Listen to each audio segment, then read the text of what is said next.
حضرت ہود علیہ السلام میں بچپن سے ہی پیغمبرانہ صفات جلوہ گر تھیں۔ آپ بتوں سے بیزار تھے، ظلم و ستم کی مخالفت کرتے تھے، مظلوموں اور بے کسوں کی حمایت میں آگے آگے رہتے تھے۔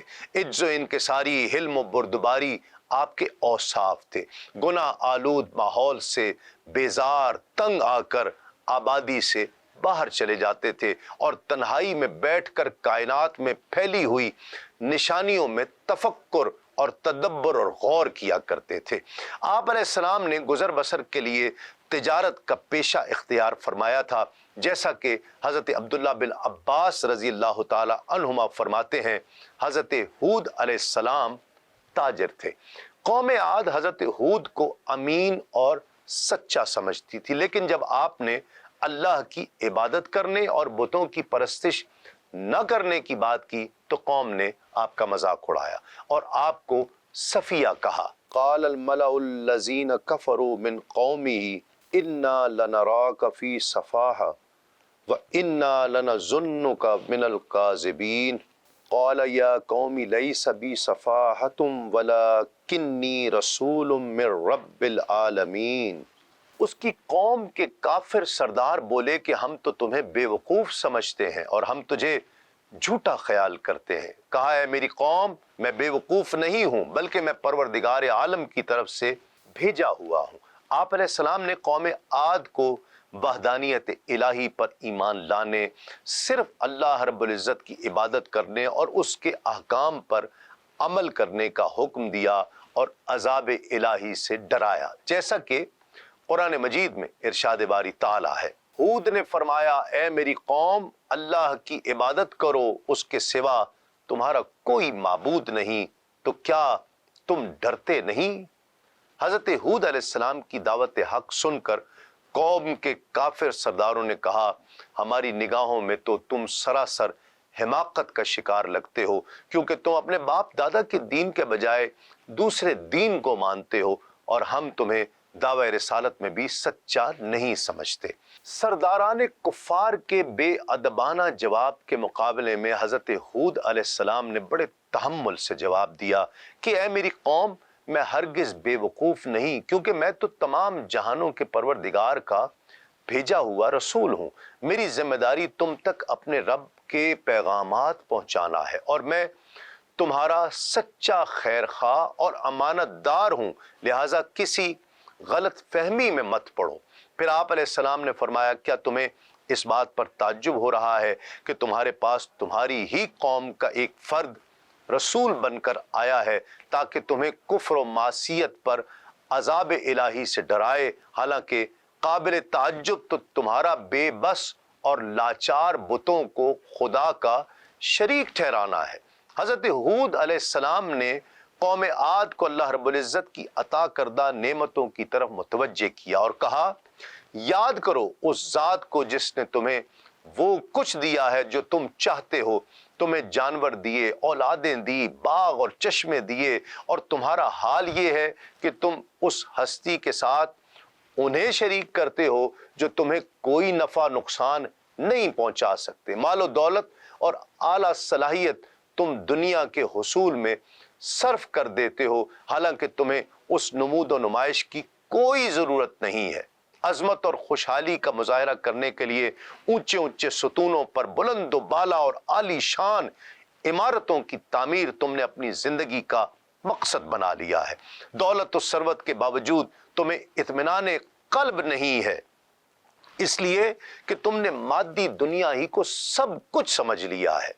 اے میری قوم یاد کرو کہ اللہ رب العزت نے قوم نوح کی ہلاکت کے بعد تمہیں زمین میں جانشین کیا اور بہت زیادہ جسمانی قوت اور طاقت سے بھی نوازا کہ قد کاٹ اور قوت دونوں میں دوسروں سے ممتاز ہو، لہٰذا تمہیں چاہیے کہ اللہ رب العزت کی ان نعمتوں کو یاد رکھو اور شکرانے میں ایمان لاؤ اور اطاعت و بندگی کا راستہ اختیار کرو تاکہ تمہیں فلاح نصیب ہو۔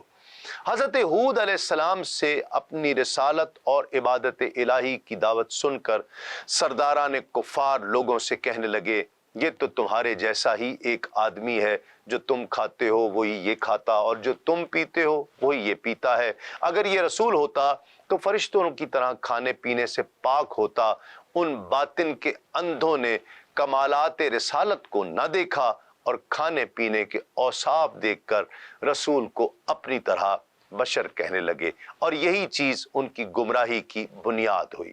تو اس سے ایک نتیجہ نکال کر افراد قوم آپس میں کہنے لگے، اگر تم نے اپنے جیسے کسی آدمی کی بات مان کر اس کی اطاعت کی تو ضرور نقصان اٹھاؤ گے۔ قوم عاد نے ایک موقع پر واضح الفاظ میں یہ کہہ کر بھی حضرت ہود علیہ السلام کی رسالت کا انکار کیا۔ قرآن مجید میں ارشاد باری تعالیٰ ہے، انہوں نے کہا اگر ہمارا رب چاہتا تو فرشتوں کو اتارتا، تو جس کے ساتھ تمہیں بھیجا گیا ہے ہم اس کا انکار کرنے والے ہیں۔ حضرت ہود علیہ السلام نے قوم کو قیامت کے دن دوبارہ زندہ ہو کر بارگاہ الہی میں پیش ہونے کا بھی بتایا۔ اس پر کافر سرداروں نے ورغلانے کے لیے اپنے لوگوں کو ایک عقلی دلیل دیتے ہوئے کہا، یہ نبی تم سے یہ کہتا ہے کہ مرنے کے بعد جب تمہارا گوشت پوست سب مٹی میں مل جائے گا اور صرف ہڈیاں باقی رہ جائیں گی، اس کے بعد پھر تمہیں زندہ کر کے قبروں سے نکالا جائے گا، یہ سب باتیں عقل سے بہت بعید ہیں، دور ہیں۔ تمہارا زندگی بھی نہیں ملے گی اور دنیا کی زندگی کے سوا اور کوئی زندگی نہیں۔ اسی دنیا میں موت و حیات کا سلسلہ جاری ہے کہ ہم پیدا ہوتے ہیں اور پھر کسی وقت مر جاتے ہیں اور قصہ تمام ہو جاتا ہے۔ نہ کوئی مرنے کے بعد زندگی ہے اور نہ کوئی حساب کتاب ہے۔ اس کے بعد حضرت ہود علیہ السلام کے بارے میں کہنے لگے کہ ان کا دعوی رسالت اور موت کے بعد زندگی کی باتیں سب جھوٹ ہے اور غلط طور پر خدا کی طرف منسوب ہے، ہمیں ان کی بات پر ہرگز یقین نہیں ہے۔ قبیلہ عاد کے لوگ بڑے طاقتور، شہزور اور متکبر تھے، چنانچہ ایک موقع پر جب حضرت ہود علیہ السلام نے انہیں عذاب الہی سے ڈرایا تو انہوں نے اپنی قوت پر غرور کرتے ہوئے کہا، ہم سے زیادہ طاقتور کوئی نہیں، اور اگر عذاب آیا تو ہم اسے اپنی طاقت سے ہٹا سکتے ہیں۔ یہ عجیب جاہلانہ غرور تھا کہ رب العالمین کی قدرت کو بھول گئے۔ حضرت ہود علیہ السلام کی نصیحت کے جواب میں قوم نے کہا، کیا تم ہمارے پاس اس لیے آئے ہو کہ ہم سے ہمارے بتوں کی پوجا چھڑا کر ہمیں اپنے دین کی طرف پھیر دو؟ ایسا تو ہرگز نہیں ہو سکتا۔ ہاں، تم نے ہمیں جو عذاب کی وعید سنائی ہے اس میں اگر سچے ہو تو ہم پر وہ عذاب لے آؤ۔ قوم کا یہ مطالبہ قرآن مجید میں 2 مقامات پر ذکر کیا گیا۔ انہوں نے کہا، کیا تم اس لیے آئے ہو کہ ہمیں ہمارے معبودوں سے پھیر دو؟ اگر تم سچے ہو تو ہم پر لے آؤ جس کی تم ہمیں وعیدیں سناتے ہو۔ اس کے جواب میں حضرت ہود علیہ السلام نے فرمایا، عذاب اترنے کا علم صرف اللہ رب العزت کو ہے اور وہی اس کے مقررہ وقت پر نازل فرمائے گا۔ میری ذمہ داری یہ ہے کہ احکام الہی تم تک پہنچا دوں، اس کے باوجود تم عذاب کا مطالبہ کر رہے ہو تو میرے حساب سے تم جاہل لوگ ہو کہ ایک تم مجھ سے مطالبہ کر رہے ہو اور وہ بھی اپنی مصیبت و عذاب کا۔ قرآن مجید میں ارشاد ربانی ہے، فرمایا علم تو اللہ ہی کے پاس ہے اور میں تمہیں اسی چیز کی تبلیغ کرتا ہوں جس کے ساتھ مجھے بھیجا گیا ہے، لیکن میں تمہیں ایک جاہل قوم سمجھتا ہوں۔ حضرت ہود علیہ السلام نے فرمایا، اس میں کوئی شک نہیں کہ تمہاری سرکشی کی وجہ سے اللہ رب العزت کا غضب و عذاب تم پر لازم ہو گیا ہے اور یہ کسی بھی وقت نازل ہو جائے گا۔ اور جہاں تک بتوں کے بارے میں تمہارے مجھ سے بحث کرنے کا تعلق ہے تو اس کی حقیقت صرف اتنی ہے کہ تم مجھ سے ان ناموں کے بارے میں جھگڑتے ہو جو تم نے اور تمہارے باپ دادا نے اپنے بتوں کے رکھ لیے ہیں اور انہیں معبود مان کر ان کی پوجا شروع کر دی، حالانکہ ان کی کوئی حقیقت ہی نہیں اور ان کے معبود ہونے پر اللہ رب العزت نے کوئی دلیل ہی نہیں اتاری۔ لہٰذا اگر تم نہیں مانتے تو عذاب الہی کا انتظار کرو اور میں بھی منتظر ہوں کہ کب تم پر عذاب نازل ہوتا ہے۔ حضرت ہود علیہ السلام کی تمام تر کوشش کے باوجود قوم کے چند افراد ہی آپ علیہ السلام پر ایمان لائے اور باقی کفر و شرک اور معاصی کی دلدل میں پھنسے رہے۔ جب ان کے ایمان لانے کی